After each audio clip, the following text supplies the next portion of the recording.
Halo, nama saya Farid Suryanto. Saya adalah dosen di program studi Sistem Informasi Fakultas Sains dan Teknologi Terapan Universitas Ahmad Dahlan, Yogyakarta. Bidang Sistem Informasi memiliki 4 domain utama, yaitu data, teknologi, organisasi, dan juga development. Bidang yang saya tekuni berada dalam domain development. Pada video ini, saya akan fokus pada mata kuliah yang saya ampu, yaitu pengembangan perangkat lunak. Mata kuliah ini dirancang untuk membekali mahasiswa untuk mereka terlibat di dalam proyek pengembangan perangkat lunak. Dalam mata kuliah ini, mahasiswa akan diberikan pengetahuan tentang cara-cara sistematis untuk melakukan perancangan perangkat lunak yang akan mereka bangun di dalam kehidupan mereka di industri.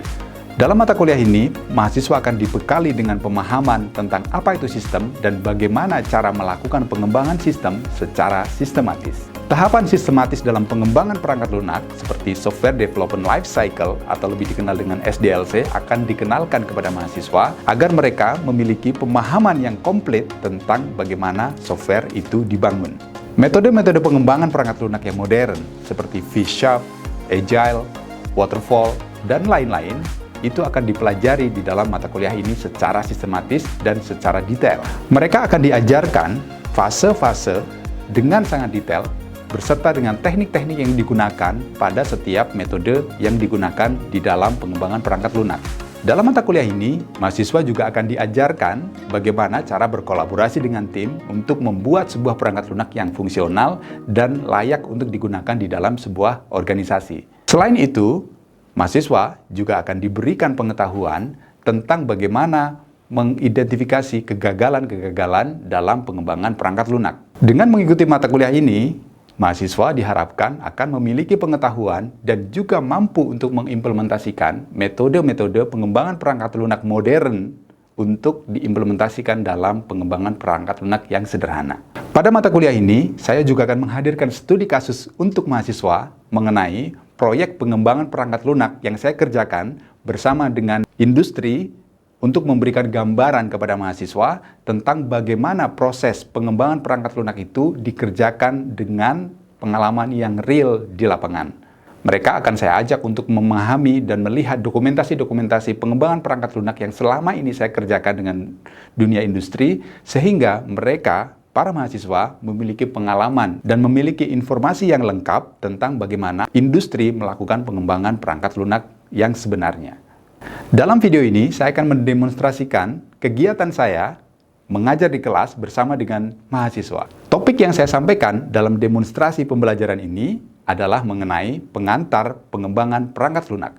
Materi tersebut bertujuan untuk memberikan gambaran kepada mahasiswa tentang bagaimana perangkat lunak itu dibangun dan bagaimana sistem itu dibangun. Simak video pembelajaran saya di kelas berikut ini. Ada beberapa aktivitas saya. Aktivitas saya di akademik, di masyarakat, dan di industri. Kalau di akademik saya ngajar begini, mata kuliahnya berkaitan dengan hal-hal yang kaitannya sama software engineering. Terus yang industri, di industri saya bikin satu startup namanya SHD, brandnya SHD, tapi full name-nya itu adalah Sunhouse Digital. Bisa dicek di sunhouse.co.id. Selain itu, saya juga kolaborasi dengan beberapa startup di Jogja. Salah satunya Symbolic ID. Symbolic ID itu di platform media sosial, tapi sebenarnya di dalamnya ada beberapa produk-produk yang dikembangkan. Nah, saat ini yang sedang dikembangkan itu adalah produk tentang artificial intelligence. Namanya Bot Brigade. Kita sedang membangun satu perangkat lunak, bukan perangkat lunak ya, aplikasi basisnya website untuk menangani chatbot. Tahu chatbot nggak? Chatbot itu aplikasi bot untuk percakapan gitu ya. Oke, untuk mata kuliah ini pengembangan perangkat lunak, saya kasih outcome yang diharapkan ya, yang kita harapkan di pengembangan perangkat lunak ini. Yang pertama itu adalah nanti kita belajar tentang mengulik tentang apa itu sistem. Harapan saya kalian bisa menguasai, bisa mengerti ya. Ini tidak ada praktikum, jadi kita full diskusi di kelas. Yang pertama nanti kita akan belajar tentang apa itu sistem dan bagaimana cara pengembangannya. Jadi kita ngulik apa itu sistem. Yang hari ini nanti akan saya presentasikan. Yang kedua, kita akan mengulik juga tentang SDLC. SDLC itu apa? Software Development Life Cycle. Ya, jadi di pengembangan perangkat lunak ada istilah namanya SDLC. Panjangnya adalah Software Development Life Cycle. Itu semacam siklus pengembangan perangkat lunak. Jadi kalau bikin sistem itu kalau yang kita tahu selama ini mungkin ya, pengembangan sistem itu hanya soal coding. Kalau Anda masih berpikiran seperti itu, maka Anda salah. Karena pengembangan sistem itu from A to Z itu banyak ya, termasuk coding itu salah satu bagian di dalamnya. Yang lainnya masih banyak lagi.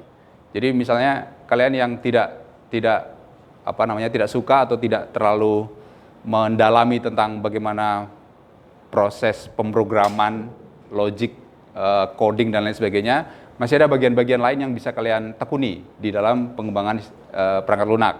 Nanti ada banyak ya.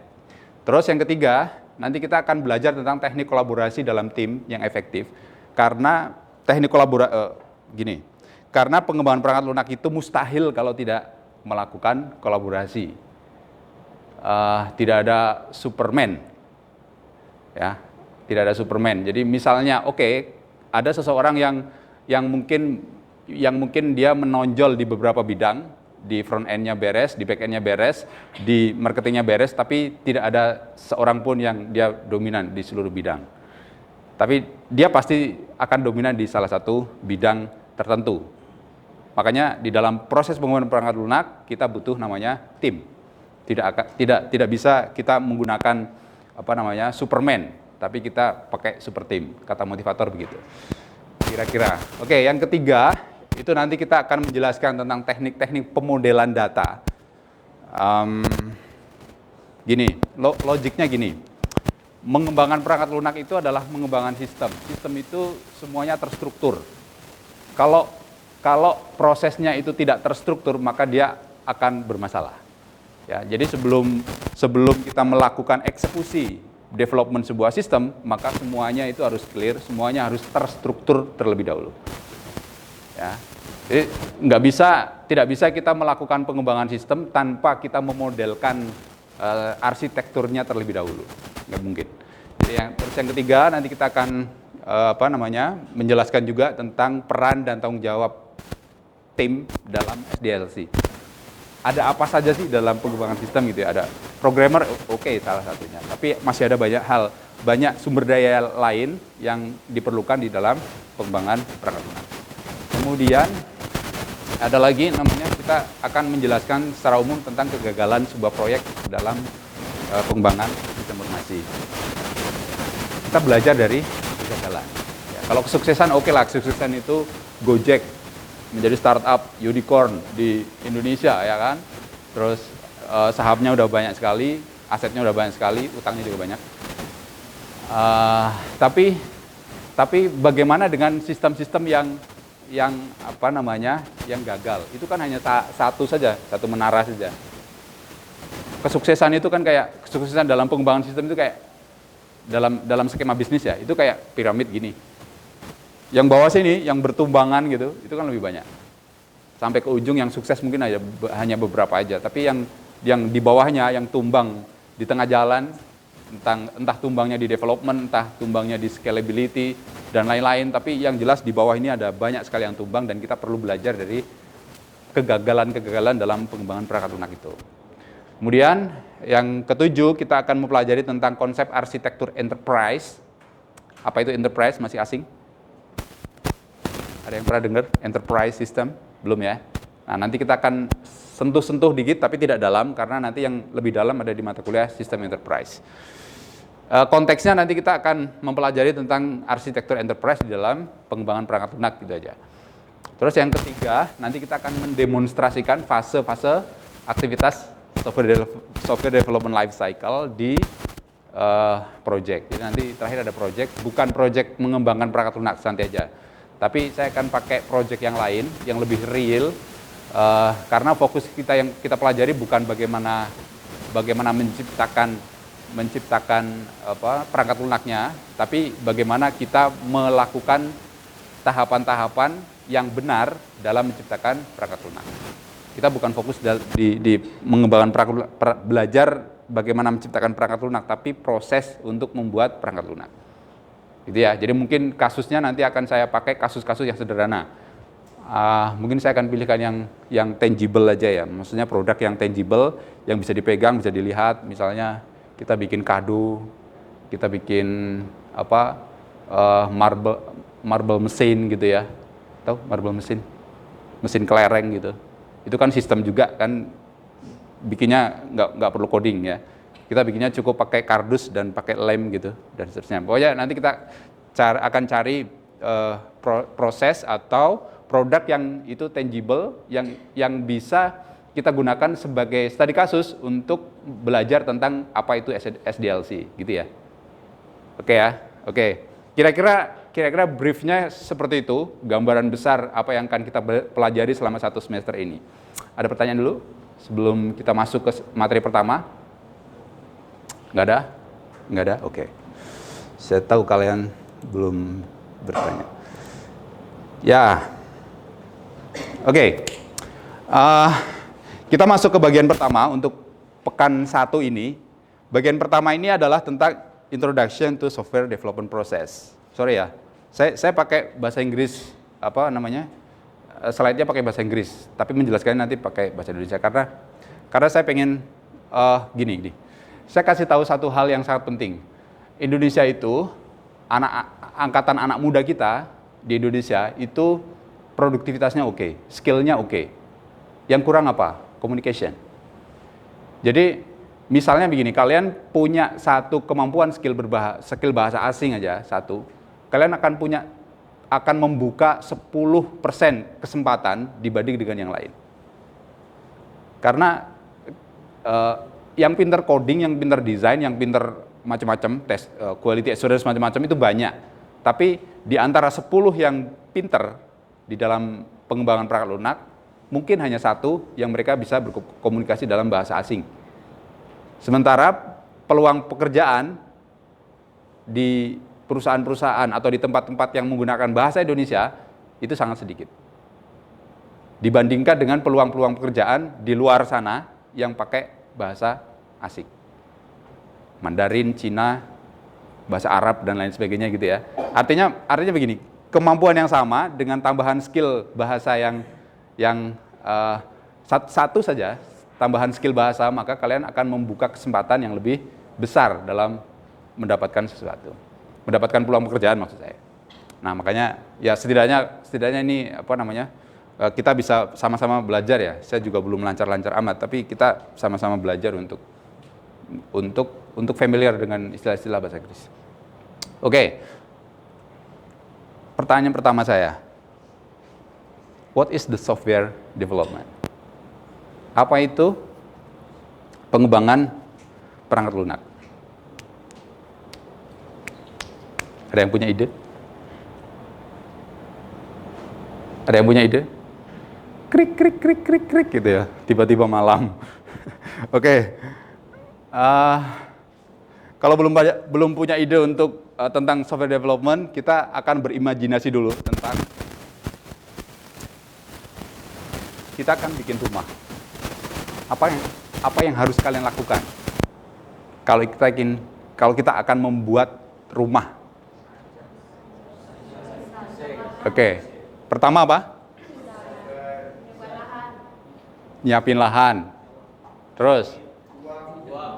Oke, uang. Terus apa lagi? Desain. Oke, desain. Terus apa lagi? Apa? Tukang. Oke, nyiapin tukang. Terus apa lagi? Furniture. Oke. Apa lagi? Hah? Material. Oke, material. Apa lagi? Apa lagi? Apa lagi? Punya ide nggak? Nyiapin pasangan? Nggak? Oh, belum ya? Belum. Oke. Bisa nggak kita langsung mengeksekusi bikin rumah? Ya bisa aja. Siapa bilang nggak bisa? Ya kan? Ya bisa aja. Siapa bilang nggak bisa? Ya, bisa. Bisa, tapi apa yang terjadi kalau kita langsung eksekusi, ada tanah, kita langsung eksekusi bikin rumah, ada tukang macam-macam sebagainya. Tukangnya udah pokoknya Pak Tukang kamu bikin rumah terserah, mau bikin seperti apa terserah, saya nggak mikir gitu. Apa yang terjadi? Yang terjadi kekacauan gitu ya. Yang terjadi adalah kekacauan. Oleh sebab itu minimal yang paling penting untuk kita lakukan sebelum kita mengeksekusi development sebuah rumah itu adalah desain.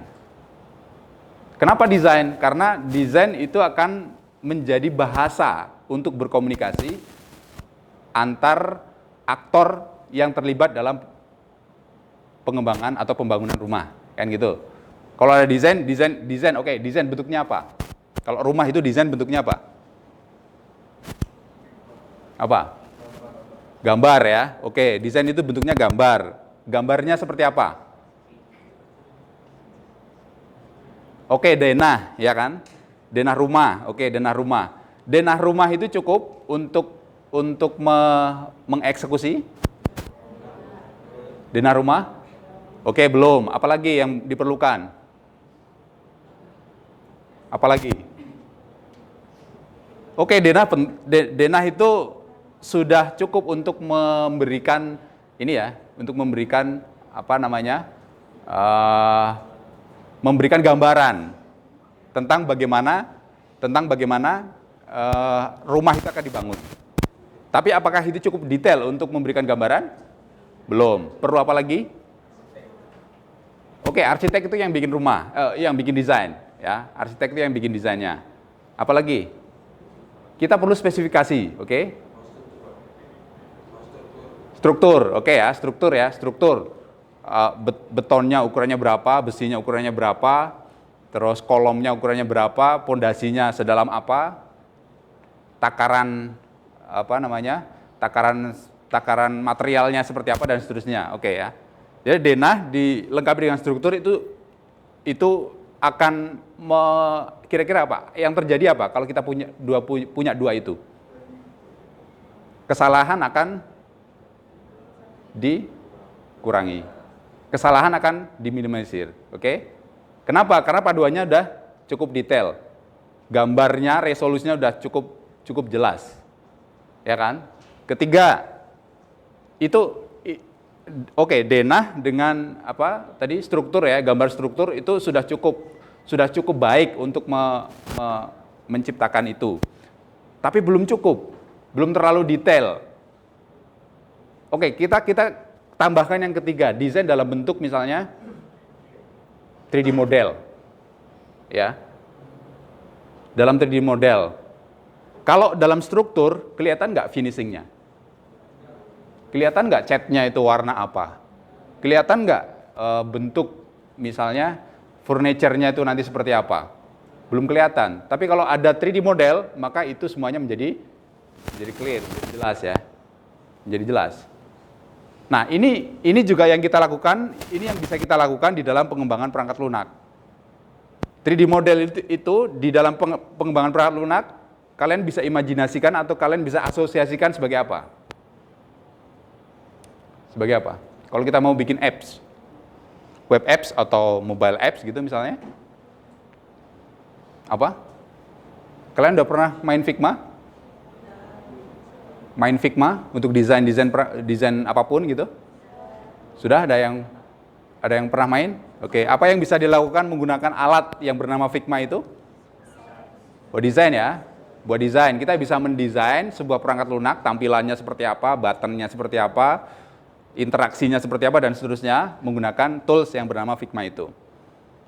Kalau desain perangkat lunak itu sudah sampai pada levelnya kita sudah menyediakan misalnya ya, prototype dalam bentuk Figma itu, maka apa yang terjadi?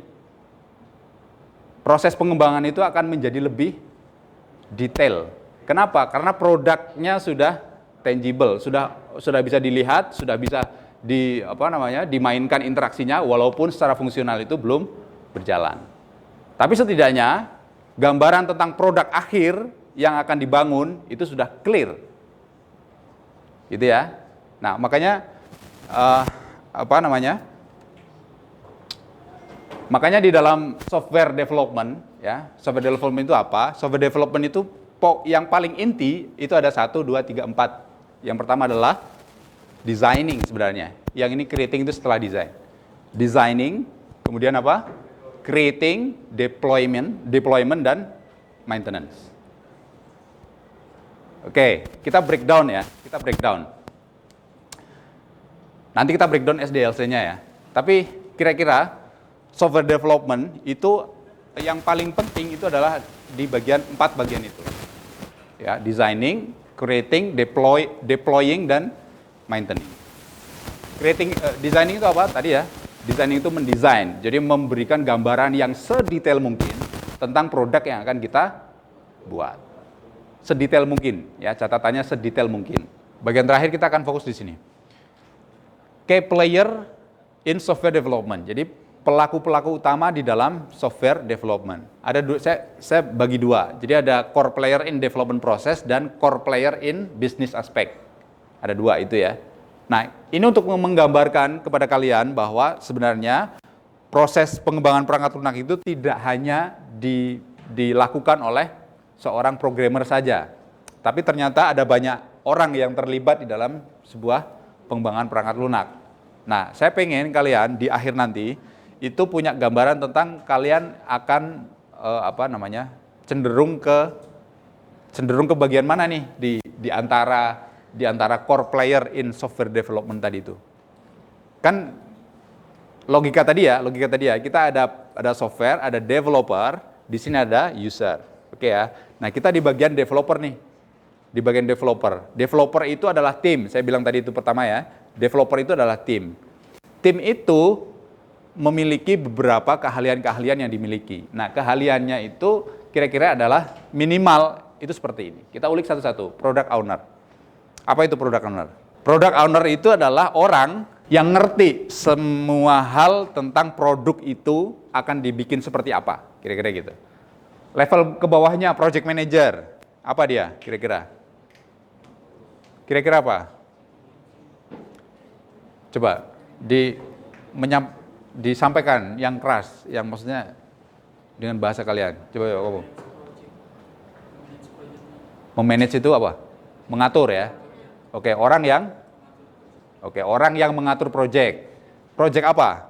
Project development. Ada yang pengen jadi project manager? Tapi dia akan menjadi musuh bersama orang-orang yang pengembangan sistem, ya kan? Ya, biasanya ini project manager yang jahat itu biasanya akan jadi apa ya? Akan jadi common enemy bagi para programmer dan para designer, para tester macam-macam sebagainya. Terutama di para programmer sih. Para programmer itu kalau project manajernya tidak tahu bagaimana membuat sebuah kode, wah itu nanti akan jadi umpatan di belakang gitu, ya kan? Nah ini project manager. Software arsitek itu kira-kira apa kerjaannya? Kalau arsitek rumah itu apa kerjaannya dia? Mendesain ya. Apa yang dia desain? Denahnya, bentuknya seperti apa, strukturnya dan seterusnya gitu ya. Itu arsitek rumah. Kalau arsitek software dia apa? Ingat tadi sistem itu apa? Interconnected element, ya kan? Sistem itu adalah interconnected element. Jadi software arsitek dia ngapain? Dia mendesain sebuah komponen-komponen di dalam software yang dia nanti akan saling interconnected itu tadi. Jadi kalau kita membuat sebuah aplikasi to-do list, ya to-do list, to-do list tapi dia jalan untuk kita sendiri, tidak bisa dibagikan dengan orang lain, misalnya begitu. Arsitekturnya sama nggak dengan misalnya to-do list yang itu online dan itu bisa diakses oleh semua orang? Beda ya, arsitekturnya beda. Nah itu yang mengerjakan siapa? Yang mengerjakan adalah software arsitek. Nah, software developer itu apa? Ya, yang menciptakan, yang kalau dibikin rumah, dari pembuatan rumah berarti dia apa? Tukangnya ya. Dia tukangnya.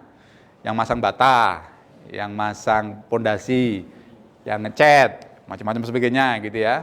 Yang styling, yang UI UX design itu ya berarti yang ini nih, yang gambar warnanya apa dan seterusnya. UI UX developer ya berarti dia yang ngecat tuh, yang mengimplementasikan.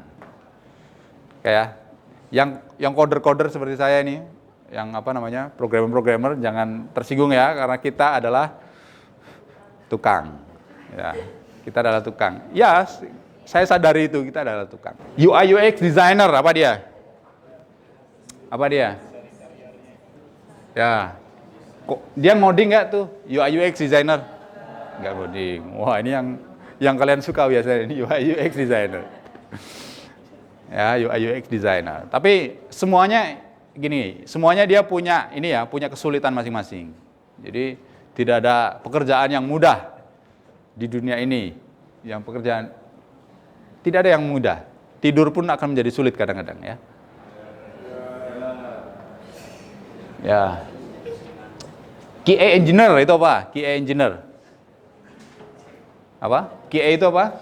Quality assurance. Quality assurance itu kira-kira ngapain dia? Ngapain dia? Quality assurance, quality berarti dia menjamin kualitas, ya kan? Dia menjamin kualitas perangkat lunak itu adalah baik, gitu ya. Jadi tidak ada bug. Ya baik itu apa kriterianya tidak ada bug, ya kan? Fungsi-fungsi berjalan dengan semestinya, gitu ya. Terus dia bisa diakses misalnya nyaman untuk dipakai gitu. Dan seterusnya ya, itu kerjaannya adalah QA engineer. Nah, ini yang ngata-ngatain programmer ya dia itu. Gimana sih kamu ini programnya banyak yang bug gitu ya. Nih, benerin gitu. Ya kan? QA engineer. Nah, yang ada di bisnis aspek itu ada bisnis analis. Bisnis analis itu ngapain nih? Dia berada di sebelum product owner, ya. Jadi dia menganalisa bisnis dalam kacamata bisnis, sebuah software dalam perspektif bisnis. Misalnya kalian mau bikin aplikasi laundry, itu dari sisi aspek bisnis, monetize-nya gimana, ya kan? Ini ngejualnya nanti bakal ngejual ke siapa? Terus foundingnya itu nanti akan dari mana itu untuk bikin pengembangan perangkat lunak ini dan seterusnya. Itu berpikirnya adalah berpikir aspek bisnis. Ya, ada satu kesalahan yang kemarin pernah saya bikin ketika saya bikin produk namanya BisBus. BisBus itu adalah produk penjadwalan bis pariwisata. Kesalahan yang saya lakukan waktu itu adalah saya gagal untuk membaca resistensi dari pengusaha bis dalam hal penjadwalan. Apa resistensinya? Ternyata di bisnis bis itu ada di layar kedua di sini, selain owner bisnya, di layar kedua di sini ada namanya marketing. Marketing ini yang ngejual bis ke pengguna gitu ya. Nah, aplikasi saya yang saya bikin ketika saya tawarkan ke owner itu mereka fine-fine saja, karena itu akan meningkatkan bisnis mereka. Tapi apa yang terjadi? Layer kedua ini dia akan terdisruption. Kalau urusannya terdisruption, urusannya cuma urusan biasa-biasa saja nggak apa-apa. Ini terdisruption tapi urusannya adalah mata pencaharian, ya kan? Nah, makanya aplikasi saya gagal karena saya gagal membaca situasi bisnis yang seperti itu. Nah, sekarang ini mau saya pivot. Pivot itu tahu? Pivot itu di switch ke bisnis yang lain. Tidak hanya pariwisata, tapi ternyata itu bisa juga untuk untuk yang lain-lain. Sekarang malah yang pakai itu para penyewa bisnis rental motor itu. Rental motor sama rental mobil lah, mereka yang pakai sekarang. Karena free, aplikasinya free. Kalau bis mereka nggak masuk. Nah, itu ternyata bisa untuk yang rental mobil, rental motor, rental perlengkapan camping gitu-gitu ya, dan lain-lain. Oke. DevOps engineer, apa itu? Oh, ada yang tahu DevOps Engineer? DevOps Engineer itu adalah orang yang menjamin atau yang membuat ketika software itu sudah jadi, itu bisa deploy ke hosting, ke server, ke manapun gitu. Nah, ini technical writer ini. Cewek-cewek biasanya suka technical writer. Apa itu technical writer? Technical writer itu adalah salah satu bagian di dalam software development yang dia mendokumentasikan semua hal teknis pengembangan. Mendokumentasikan. Jadi misalnya nulis task gitu ya. Nulis task, terus mendokumentasi macam-macam sebagainya, termasuk mendokumentasi bagaimana membuat user guide gitu ya. Penulis-penulis ini yang rapi-rapi biasanya itu berkaitan dengan technical writer. Technical writer. Conclusionnya adalah software development is a team effort. Ya. Dia adalah sebuah kerja tim. Software development nggak bisa berjalan dengan baik kalau tidak kerja secara tim. Ya. Maka, ya, gini, kerja tim itu nggak gampang. Ya, kerja tim itu nggak gampang. Pengalaman saya melakukan atau mengimplementasikan kerja tim di mahasiswa, kalau tim yang saya bikin biasanya 3 orang. Ya, 3 orang. Kenapa? Kenapa 3 orang, tidak 4? Ini 3 ini menjaga keseimbangan. Ya, 3 itu menjaga keseimbangan. 3 titik yang berbeda di sebuah ruangan, dia akan selalu berada dalam satu bidang. Paham nggak itu? Kalian bikin titik 3 dimanapun dia, kalau dihubungkan, dia akan membentuk satu bidang, berada dalam satu bidang. Kalau 4, dia mungkin tidak satu bidang. Tapi kalau 3, pasti dia satu bidang. Makanya kalau tripod itu, dia selalu kakinya 3. Kenapa? Dia butuh ditaruh di segala medan, dan dia harus satu bidang. Nah, makanya kalau bikin tim, saya 3 itu. Kalau 4, ya mungkin 3 bekerja, 1 juga bekerja, tapi beli es teh itu misalnya. Beli es teh. Terus jadi supporter gitu ya, ayo kerjain gitu. Ya itu bakat lah ya, jadi project manager gitu ya. Bakat jadi project manager. Oke ya. The success of software development project depend on contribution of all the key players. Ya. Jadi kontribusi oleh setiap orang di dalam pengembangan perangkat lunak. Nah, saya punya pengalaman yang menarik ini di kolaborasi saya terakhir dengan Simbolik itu. Jadi di Simbolik itu tidak terdefinisi dengan jelas siapa itu project manajernya. Tapi apa yang terjadi? Setiap orang di dalam proyek pengembangan itu, dia punya bayangan, punya imajinasi yang komplit tentang produk itu nanti akan jadi seperti apa. Sehingga kalau misalnya ada bagian tertentu yang tidak beres, bagian player yang bertanggung jawab terhadap hal itu, dia akan langsung mengeksekusinya. Jadi, kecerdasan situasionalnya oke banget. Nah ini yang terakhir ini, yang proyek yang sedang saya kerjakan itu kayak gitu. Itu yang dimaksud dengan good engineer kalau saya. Good engineer ya kayak gitu tuh. Jadi nggak perlu dikasih tugas, ya itu levelnya udah ini ya. Maksudnya itu sudah pengalamannya harus banyak dulu gitu. Itu nggak perlu dikasih tugas. Ini kamu bikin ini, nggak perlu. Pokoknya kan nanti tersinkronisasi di dalam repository online ya, di GitLab, tersinkronisasi, dia masing-masing dia melihat produknya, mana yang kurang, kalau dia adalah porsi keahlian dia di situ, dia langsung akan mengeksekusinya. Itu enak banget tuh, trep itu, wah cepet ini bikin produk. Ini bikin produk AI ini 2 bulan kayaknya selesai. Untuk namanya bot brigade. Oke, itu konklusinya. Sekarang saya akan ngasih minta feedback ke kalian. Siap-siap ya, saya ngeliat kalian ya. Set. Wah. Kebanyakan nih. Alvin. Ya, kan di sini nih Alvin. Alvin mana Alvin? Ya. Apa feedbackmu? Berdiri. Oh, nggak apa-apa, ini kan kesempatan kamu bicara. Kalau nggak di sini, di mana lagi kamu bicara? Kerja sama tim. Oke, kerja sama tim. Mana Nisa Nurfadila? Oke.